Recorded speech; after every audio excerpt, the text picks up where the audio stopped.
Hello, my name is Sabrina Siegan, and today I'm going to be presenting on how the frequency of childhood church attendance may hold possible implications on adult scrupulosity scores. I would first like to start with a little bit of background on this topic. Obsessive compulsive disorder, more commonly known as OCD, is a mental disorder in which someone is often plagued by repetitive thoughts.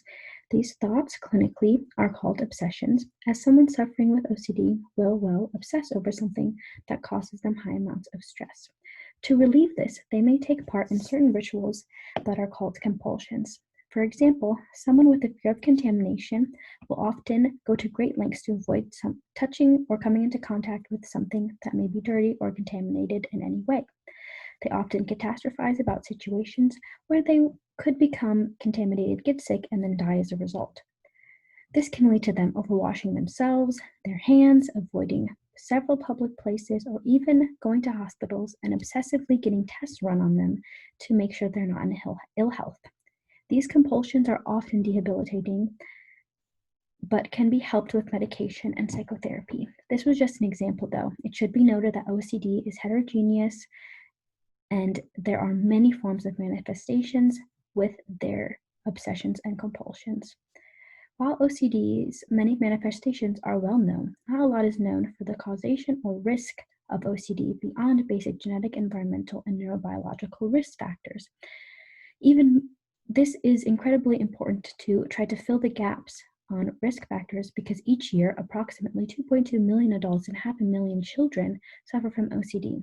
There are plenty statistics for adult sufferers, which makes sense due to the fact that the average onset of this illness is 19.5 years old. But OCD is the most prevalent mental illness in children and can lead to extreme impairment, comorbidity, and or conflict. In both cases, it can take up to 9 years to get diagnosed with OCD accurately, both cases meaning in adulthood and childhood. There's a lot of literature that suggests a link between religion and the onset or exacerbation of OCD symptomology. This type of OCD can also be classified as scrupulosity, which involves religious or moral obsessions. Scrupulosity, as suggested by the current literature, is worse when a person holds a negative view of God or believes him to be punishing, cruel, etc. For some context, those who suffer with OCD often seek some sort of control. So if somebody views within their religion that their God is suffering and therefore has no control over going to hell, they may develop scrupulosity and then adopt compulsions so that every time that they sin and they're going to be obsessing about what they're doing that may be sinful on a daily basis, they're going to repent or do compulsively debilitating things to make sure that they're doing whatever means necessary to stop them from going to hell. So this study sought to bridge a gap between early childhood church attendance and adulthood scrupulosity scores in hopes of furthering our knowledge on religion's possible effect on OCD and scrupulosity.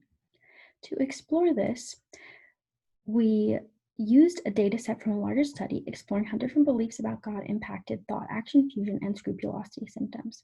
Thought, action, fusion is when people believe thinking about an action is equivalent to doing that action. This is often seen with unacceptable actions such as murder or rape. The data from the study was collected from 217 participants from the initial 268 recruited. All participants were 18 years or older, lived in the United States, identified as Christians who either self-identified as Protestant or Catholic, and were recruited from Turk Prime, which is an online research platform. The demographics for these participants break down as such: 80% of the participants were white, 53.9% were female, and there was an average age of 42 with a standard deviation of about 13.33 years old and a range from 19 years old to 73 years old. The study we drew this data from used a modified version of the Penn Inventory of Scrupulosity, or PIOS, P-I-O-S, which is a 15-item self-report questionnaire used to identify the severity of scrupulosity for an individual. The frequency of childhood church attendance variable was collected via a demographic questionnaire. Our study used this data collected for scrupulosity symptoms and self-reported childhood church attendance. Then we examined this data with linear regressions and correlations. We included the participant's self-reported relationship with God as a covariate instead of running a moderate regression analysis.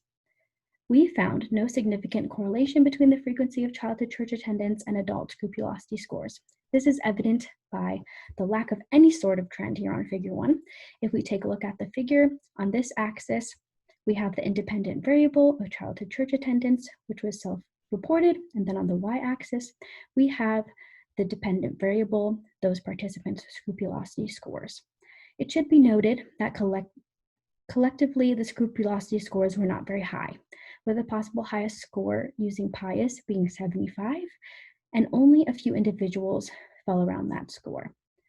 As stated before, there was no significant association between childhood church attendance and adulthood scrupulosity scores. This could be explained by a few of our limitations. First, this was not a clinical sample of people suffering from OCD, even though the age range of these participants was diverse and the male to female ratio was pretty representative. The diversity among ethnicity wasn't really representative of the American population.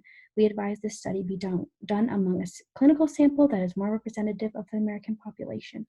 Finally, this study highlights the need for more study on this topic and much needed research to help understand how childhood OCD symptoms can be, in some cases, exacerbated by religion. Finally, I would like to thank the Cat Lab, Sherry Simon, and Kelsey Eving for their help on this project. I would also like to thank you for listening to my presentation today. Below, I will include a couple ways to connect with me in the description. I look forward to hearing from you.